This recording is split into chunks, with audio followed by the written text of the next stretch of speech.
Let's move on to TNA stuff again. Recent TNA shows have been an improvement. Audience reactions are better. Apparently, there is a never-ending battle of wills between Vince Russo and Jeff Jarrett over creative at this point. So, is that the way you remember it in 2003 in the early days? No. The way I had seen, I saw more of what I perceived as Jeff and Russo being on the same page.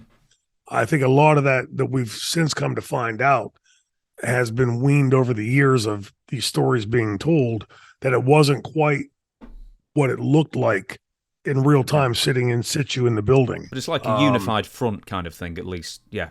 Yes. Yeah. Because in the production meetings, like they would come in and Jeff and he would, they would confer with each other and talk. It seemed very professional and, like never like, oh, boom, I want to go left and you want to go right. It was never like that kind of loggerheads, at least in front of us. So, I had never seen that playing out. And again, in hindsight, looking back, I was wearing multiple hats for the company as an agent and on camera and different things. So I was, skidded around a good bit. But I do recall now started to hear like stories of like somebody coming in and talking shit about Russo or talking about Jeff. But then like when you'd see those two together, it was like this, it didn't seem. And so in our business where there's a whole lot of scuttlebutt, when the wrestlers have a lot of time on their hands and you're not keeping them busy point A to B, they'll start to fill it up with the drama in between, right? A lot of those old school type tactics and things of, hey, James, I thought you and Shane were friends. I thought you guys got along. He was talking the other day, he was really saying some bad things about you. Just those little things like that I think was probably more at work there. And I think with Russo, he's like any of those guys, if you get like a Bischoff and a Russo and Paul Heyman, guys like that have done that at that level, they're usually the ones that have best figured out the politics of the place. And so know how to like to walk that line and sort of skirt over it because there's going to be the public image and then the private image. And a lot of times these guys are smart enough to play it off that way. So like if something leaks out about like, hey, Jeff and Russo were at each other, they would certainly be smart enough to know like to go into that production meeting and each of them, they might have just been strangling each other 30 seconds ago, but coming through that door, boom, like you said, unified front. So those comments didn't jive with my memory of what I remember seeing. Right. So with Vince Russo and Jeff Jarrett, they were thick as thieves, from maybe WWF through WCW and in TNA for quite a few years. Looking at it, they're not friends or friendly now, I don't think. But what was it about these two? Because you think Jeff Jarrett's as old school gets for a guy of his age. Vince Russo is the complete opposite. So how did those two why were they just so sort of connected for all those years when surely, when looking at the outside, you think they'd be creatively as far apart as possible? Yeah, and probably were creatively. I think, again, Russo knowing the landscape, like you're going to come in. Vince and I had always gotten along very well, regardless of what was going on camera at the time.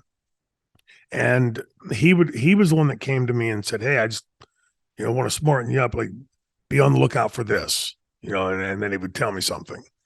And I'd be on the lookout for it. Then I would see something in that rear its head. So it's obvious to me that he was very intelligent. And look, if you work with Vince, you're going to pick these traits up because you have to have eyes in the back of your head, on the bottom of your ass, on the bottom of your shoes when you're working for Vince, because everybody is constantly trying to get in behind you to stab you in the back and do all those things. And that's the exhaustive part of the business. I think I always thought to myself, like, man, people have a lot of time on your hands. Like, Jesus, I'm having trouble getting a meal in today. And you guys have gotten 18 hours of crap done behind people's back before noon. But Russo, having survived up there and succeeded in WWF, would have learned those. And so the first thing to do in any wrestling company is who's got the stroke, who doesn't. Butter your way up to that and stay in tight with that. And seemingly straddling the fence when you're around other people, like coming to me and saying, "Hey, Jeff's dad's saying this about you," or whatever, and trying to find that commonality, I guess, between everybody. But you're also dealing in wrestling with an awful lot of egos, right? Guilty. We all have egos, or we wouldn't be in this business, or certainly successful in it. So you can play that for or against if you're smarter than how to do it. And I would maintain a guy like Vince, and I'm not saying that he's doing this like as part of his basic MO, but if you're, what's the old saying? Like if you don't get an ass kicking contest if you're a one-legged man. Vince, he's got 4 legs, having worked for Vince and been successful there. And so he's going to go into those and know, but Jeff growing up at it, the same thing. So you'd probably see a whole lot of, if you could be that proverbial fly on the wall, you would see the love in when these guys are in the same room together. And then when they're in the room with somebody else, the knives coming out.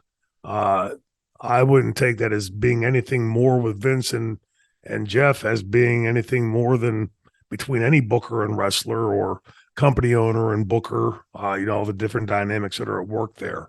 And there's a ton of them because of our business being at work. So